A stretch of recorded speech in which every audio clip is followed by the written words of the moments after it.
ഇന്നത്തെ സുപ്രഭാതം തുടങ്ങുന്നത് ഒരു മരണവാർത്ത കേട്ടുകൊണ്ടാണ്. ഷാഫി അന്തരിച്ചു എന്നാണ് കേട്ടത്. പെട്ടെന്ന് ഞാൻ നോക്കി, ഏത് ഷാഫി? പല ഷാഫികളും ഉണ്ടല്ലോ. അപ്പോഴാണ് അറിയുന്നത് ഫിലിം സംവിധായകനായിട്ടുള്ള ഷാഫി. അദ്ദേഹത്തിന് അധികം പ്രായമൊന്നും ആയില്ലല്ലോ, പിന്നെ അദ്ദേഹം എങ്ങനെ മരിച്ചു? ഞാൻ പത്രം അധികം വായിക്കാത്തതുകൊണ്ട് പല പുതിയ കാര്യങ്ങളും അറിയാതെ പോവാറുണ്ട്.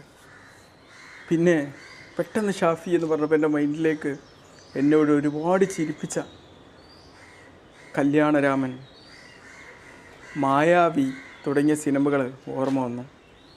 പല തവണ ഞാൻ കണ്ട സിനിമകളാണ്. കാരണം ആ ഫിലിമൊക്കെ കണ്ടു കഴിഞ്ഞാൽ നമുക്ക് ചിരിക്കാൻ വലിയൊരു അവസരം കിട്ടുകയാണ്. ചിരിക്കാൻ അവസരം നൽകലും ചിരിപ്പിക്കാൻ വേണ്ട ഓർമ്മകൾ ബാക്കിയാക്കലുമൊക്കെ ഒരു മനുഷ്യൻ്റെ ജീവിതത്തിൽ കൊടുക്കാൻ പറ്റുന്ന ഏറ്റവും വലിയ അനുഗ്രഹം തന്നെയാണ്. അനശ്വരമായ മറ്റൊരു ലോകത്തേക്ക് ആ പ്രിയ സംവിധായകൻ പിറന്നു വീഴുമ്പം നശ്വരമായ ഭൂമിയിൽ മറ്റുള്ളവരെ ചിരിപ്പിക്കാനും ചിരിക്കാനും പുഞ്ചിരിക്കാനും ഇതുപോലെ ഒരുപാട് കഥാപാത്രങ്ങളെ ബാക്കിയാക്കി പോകുമ്പോൾ ഒരുപക്ഷെ അദ്ദേഹത്തിന് ദൈവം തമ്പുരാൻ നൽകിയ അനുഗ്രഹമായ സംവിധാനം എന്ന കല അദ്ദേഹം പൂർണ്ണമായും നിർവഹിച്ചു കൊണ്ടായിരിക്കാം ഇവിടുന്ന് യാത്രയാവും. നമുക്കുണ്ട് പലതരം കഴിവുകൾ, പ്രസംഗിക്കാൻ, എഴുതാൻ, വായിക്കാൻ, ഇതുപോലെ പല കഴിവുകളുമുണ്ട്. അദ്ദേഹം പോയ വഴിയിൽ നമുക്കും യാത്ര ചെയ്യാനുണ്ട്. എന്താണ് നമുക്ക് നൽകിയ ഈ കീക്കായി, നമുക്ക് നൽകിയ അനുഗ്രഹം? ഇത് എത്രമാത്രം ഫലപ്രദമായി ഈ നശ്വരമായ ഭൂമിയിൽ നമ്മൾ ഉപയോഗിക്കുന്നു?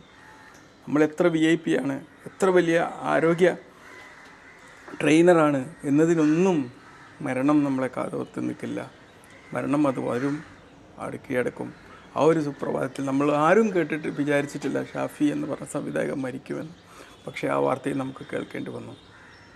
തീർച്ചയായിട്ടും മരണം അത് ഏത് നിമിഷം ഏത് വിഭാഗത്തിൽപ്പെട്ട ആർക്ക് എന്നൊന്നും പറയാൻ പറ്റില്ല. അതങ്ങോട്ട് വരും. ആ മരിക്കുന്നത് വരെയുള്ള ഒരു നിമിഷം വരെ, മരണത്തിന് തൊട്ട് മുമ്പ് വരെ നമുക്ക് ജീവൻ ലഭിക്കുന്ന അമൂല്യ നിമിഷം വരെ ഏറ്റവും ഫലപ്രദമായിട്ടുള്ള ജീവിതം ഒന്ന് ആലോചിച്ച് നോക്കണം. അതുവരെ നമുക്ക് അതെങ്ങനെ ഉപയോഗപ്പെടുത്തുന്നു? മറ്റവരെ ചിരിക്കാനും ചിരിപ്പിക്കാനും സന്തോഷിപ്പിക്കാനും സമാധാനം നിലനിർത്താനും മൂല്യങ്ങൾ നൽകിയൊരു ജീവിതം കാഴ്ചവെക്കാനും അതിൻ്റെ ആസ്വാദകരായിട്ടൊരു ജനതയെ മാറ്റാനും നമ്മൾ എന്ത് ചെയ്യുന്നു എന്നുള്ളതാണ് ഏറ്റവും പ്രധാനം. നമ്മൾ ഓരോരുത്തരും ചോദിക്കാം. ഷാഫി അന്തരിച്ചു എന്നത് പറയുന്നത് പോലെ നമ്മുടെ പേരിലും അന്തരിച്ചു എന്ന് ചിലപ്പോൾ നമ്മളൊന്നും പത്രത്തിലൊന്നും വന്നുകൊള്ളണമെന്നില്ല. എന്നാലും വരുന്നൊരു ദിവസമുണ്ട്. അതിനു മുമ്പ്